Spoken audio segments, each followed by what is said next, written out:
आप सभी के जीवन में अन्नपूर्णा माता की कृपा सदैव बनी रहे, ऐसी मेरी शुभकामनाएं हैं। मैं डॉक्टर मनीषा शर्मा आप सबका हृदय से स्वागत करती हूँ। आज की इस वीडियो में मैं आपको अन्नपूर्णा जयंती के अवसर पर सुनी जाने वाली व्रत कथा को सुनाऊंगी। तो चलिए अपने इष्ट देव को प्रणाम करते हुए आज की कथा का शुभारंभ करते हैं। अन्नपूर्णा जयंती माघ शीर्ष पूर्णिमा के दिन मनाई जाती है। अन्नपूर्णा देवी को देवी पार्वती का ही रूप माना जाता है। वे भोजन की देवी हैं और उन्हें अन्नदात्री भी कहा जाता है। अन्नपूर्णा देवी की पूजा करने से घर में सुख समृद्धि और धन धान्य की वृद्धि होती है। अन्नपूर्णा जयंती के दिन लोग अपने घरों में देवी का पूजन करते हैं, उन्हें भोग लगाते हैं। इस दिन लोग विशेष रूप से चावल और मीठी चीजें बनाते हैं। साथ ही इस दिन घर में दीपक जलाना भी शुभ माना जाता है। इस दिन चाहे आपने व्रत रखा हो या ना रखा हो, आपको अन्नपूर्णा माता की कथा का श्रवण अवश्य करना चाहिए। अन्नपूर्णे सदा पूर्णे शंकर प्राण बल्लभे ज्ञान वैराग्य सिद्धि अर्थम भिक्षाम देहि च पार्वती माता च पार्वती देवी पिता देवो महेश्वरा। एक समय की बात है, काशी निवासी धनंजय की पत्नी का नाम सुलक्षणा था। उसे अन्य सब सुख प्राप्त थे, केवल निर्धनता ही उसके दुख का कारण थी। यह दुख उसे हर समय सताता था। एक दिन सुलक्षणा पति से बोली, स्वामी आप कुछ उद्यम करो तो काम चले। इस प्रकार कब तक काम चलेगा? सुलक्षणा की बात धनंजय के मन में बैठ गई और वह उसी दिन विश्वनाथ शंकर जी को प्रसन्न करने के लिए बैठ गया और कहने लगा, हे देवादिदेव विश्वेश्वर, मुझे पूजा पाठ कुछ आता नहीं है, केवल तुम्हारे भरोसे बैठा हूँ। इतनी विनती करके वह 2-3 दिन भूखा प्यासा बैठा रहा। ये देखकर भगवान शंकर ने उसके कान में अन्नपूर्णा अन्नपूर्णा अन्नपूर्णा इस प्रकार 3 बार कहा। ये कौन क्या कह गया? इसी सोच में धनंजय पड़ गया कि मंदिर से आते ब्राह्मणों को देखकर पूछने लगा, पंडित जी अन्नपूर्णा कौन है? ब्राह्मणों ने कहा, तू अन्न छोड़ बैठा है, सो तुझे अन्न की ही बात सूझती है। जा घर जाकर अन्न ग्रहण कर। धनंजय घर गया, स्त्री से सारी बात कही। वह बोली, नाथ चिंता मत करो, स्वयं शंकर जी ने यह मंत्र दिया है, वे स्वयं ही खुलासा करेंगे, आप फिर जाकर उनकी आराधना करो। धनंजय फिर जैसा का तैसा पूजा में बैठ गया। रात्रि में शंकर जी ने आज्ञा दी, कहा तू पूर्व दिशा में चला जा। वह अन्नपूर्णा का नाम जपता जाता और रास्ते में फल खाता, झरनों का पानी पीता जाता। इस प्रकार कितने ही दिनों तक चलता गया। वहां उसे चांदी सी चमकती वन की शोभा देखने में आई। सुंदर सरोवर देखने में थे, उसके किनारे कितनी ही अप्सराएं झुंड बनाए बैठी थी। एक कथा कहती थी और सब मां अन्नपूर्णा इस प्रकार बारंबार कहती थी। ये अगहन मास की उजेली रात्रि थी और आज से ही व्रत का आरंभ था। जिस शब्द की खोज करने वह निकला था, वह उसे वहां सुनने को मिला। धनंजय ने उनके पास जाकर पूछा, हे देवियों, ये आप क्या करती हो? उन सब ने कहा, हम सब मां अन्नपूर्णा का व्रत करती हैं। व्रत करने से की गई पूजा क्या होता है? ये किसी ने किया भी है? इसे कब किया जाए? ये कैसा व्रत है? इसकी कैसी विधि है? मुझसे भी कहो। वे कहने लगी, इस व्रत को सब कोई कर सकते हैं। 21 दिन तक के लिए 21 गांठ का सूत लेना चाहिए। 21 दिन यदि ना बने तो 1 दिन उपवास करें। यह भी ना बने तो केवल कथा सुनकर प्रसाद लें। निराहार रहकर कथा कहें। कथा सुनने वाला कोई ना मिले तो पीपल के पत्तों को रख सुपारी या घृत कुमारी वृक्ष के सामने कर दीपक को साक्षी मानकर सूर्य, गाय, तुलसी या महादेव को बिना कथा सुनाए मुख में दाना न डालें।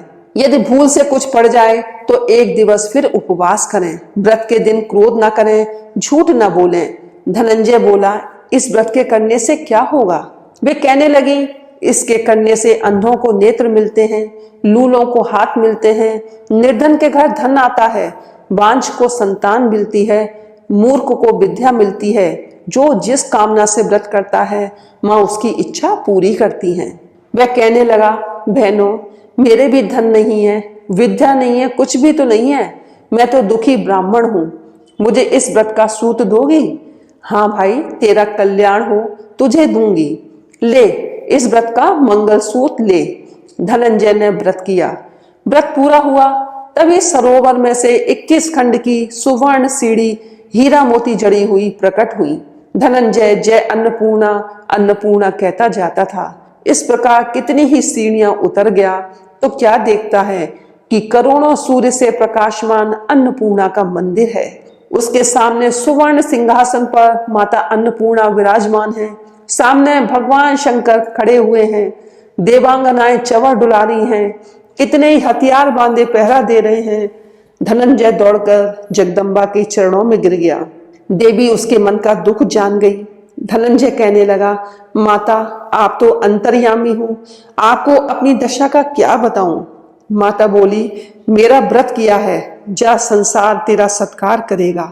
माता ने धनंजय की जीवा पर बीज मंत्र लिख दिया। अब तो उसके रोम रोम में विद्या प्रकट हो गई। इतने में क्या देखता है कि वह काशी विश्वनाथ के मंदिर में खड़ा है। माँ का वरदान ले धनंजय घर आया। सुलक्षणा से सब बात कही। माता की कृपा से उसके घर में संपत्ति उमड़ने लगी। छोटा सा घर बहुत बड़ा गिना जाने लगा। जैसे शहद के छत्ते में मक्खियां जमा हो जाती हैं, उसी प्रकार अनेक सगे संबंधी आकर उसकी बड़ाई करने लगे। कहने लगे, इतना धन और इतना बड़ा घर, सुंदर संतान नहीं तो इस कमाई का कौन भोग करेगा। सुलक्षणा से संतान नहीं है, इसलिए तुम दूसरा विवाह करो। अनिच्छा होते हुए भी धनंजय को दूसरा विवाह करना पड़ा और सती सुलक्षणा को सौत का दुख उठाना पड़ा। इस प्रकार दिन बीतते गए। फिर अगहन मास आया। नए बंधन से बंधे पति से सुलक्षणा ने कहा कि हम व्रत के प्रभाव से सुखी हुए हैं, इस कारण यह व्रत छोड़ना नहीं चाहिए। ये माता का प्रताप है जो हम इतने संपन्न और सुखी हैं। सुलक्षणा की बात सुन धनंजय उसके यहाँ आया और व्रत में बैठ गया। नई बहू को इस व्रत की खबर नहीं थी। वह धनंजय के आने की राह देख रही थी। दिन बीतते गए और व्रत पूर्ण होने में 3 दिन बचे थे कि नई बहू को खबर पड़ी। उसके मन में ईर्ष्या की ज्वाला दहक उठी। सुलक्षणा के घर आ पहुंची और उसने वहां भगदड़ मचा दी। वह धनंजय को अपने साथ ले गई। नए घर में धनंजय को थोड़ी देर के लिए निद्रा ने आ दबाया। इसी समय नई बहू ने उसके व्रत का सूत तोड़कर आग में फेंक दिया। अब तो माताजी का कोप जाग गया। घर में अकस्मात आग लग गई। सब कुछ जलकर खाक हो गया। सुलक्षणा जान गई और पति को फिर अपने घर ले आई। नई बहू रूठ कर पिता के घर जा बैठी। पति को परमेश्वर मानने वाली सुलक्षणा बोली, नाथ घबराना नहीं, माताजी की कृपा अलौकिक है। पुत्र कुपुत्र हो जाता है पर माता कुमाता नहीं होती। अब आप श्रद्धा और भक्ति से आराधना शुरू करो, वे जरूर हमारा कल्याण करेंगी। धनंजय फिर माता के पीछे पड़ गया। फिर वही सरोवर सीढ़ी प्रकट हुई।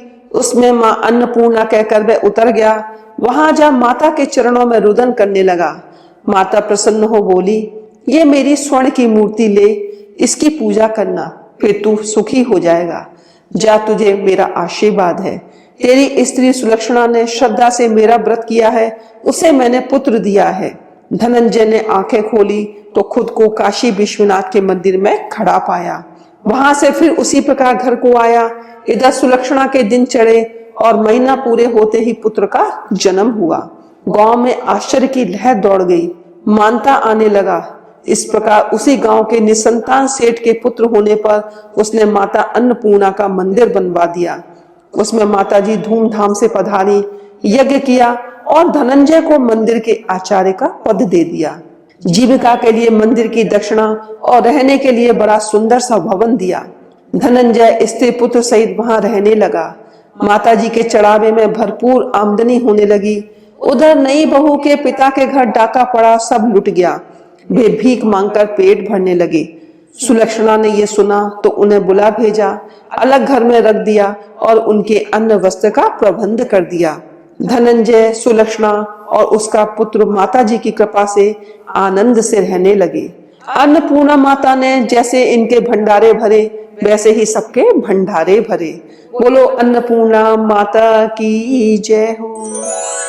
इस कथा को सुनने के लिए धन्यवाद। यदि आपको ये वीडियो पसंद आई हो तो इसे लाइक करें, शेयर करें, हमारे चैनल को सब्सक्राइब करें तथा बेल आइकन को प्रेस करें ताकि आप हमारे आने वाले वीडियोस को भी देख सकें।